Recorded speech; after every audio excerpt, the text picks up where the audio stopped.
We have to find values of x and y.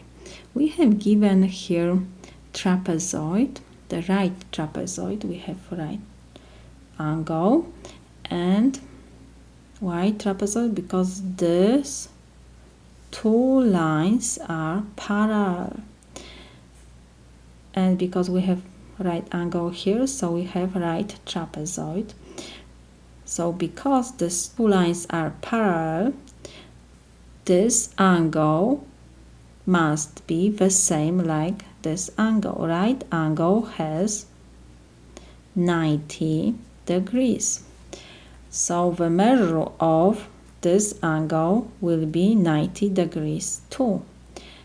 Or you can use here consecutive interior angles theorem when you extend this segment and that line which are parallel.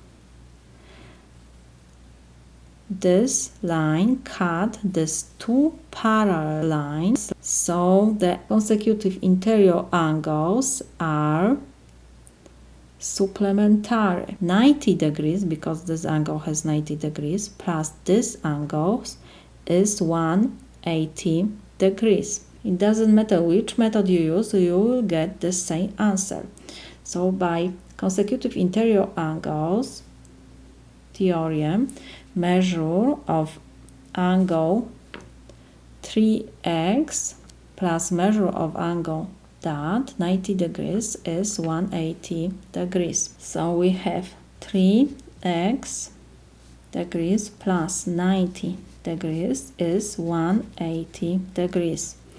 So let's forget about degrees. So we have 3x plus 90 is equal 180. So we can combine the like terms. 3x is equal 180 minus 90. So 3x is equal 90. Now we will divide both sides by 3, so we have x is equal 90 divided by 3 is 30. We found the value of x is 30. Now we have to find the value of y.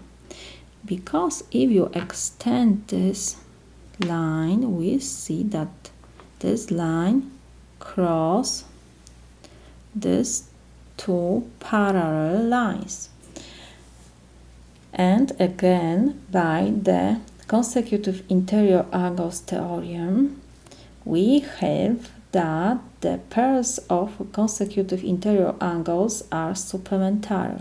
One more time, let me remind you, when we have two lines which are crossed by transversal line, then the angles which are between these two lines and on the same side of our transversal are consecutive interior angles.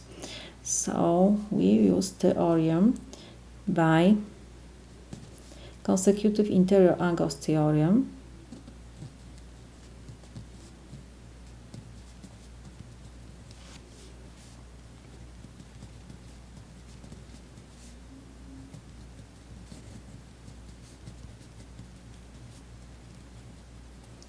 Measure of angle 5y and 13y give us 180 degrees because angle 5y degrees and 13y degrees are supplementary.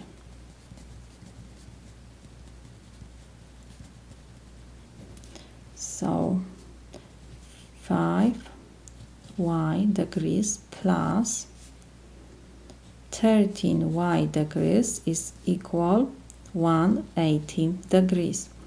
So let's forget about degrees and we have 5y plus 13y is equal 180. So now we can combine like terms. So we have 18y is equal 180. Now we will divide both sides by 18. So 18 and 18 we can reduce. And 180 divided by 18 is 10.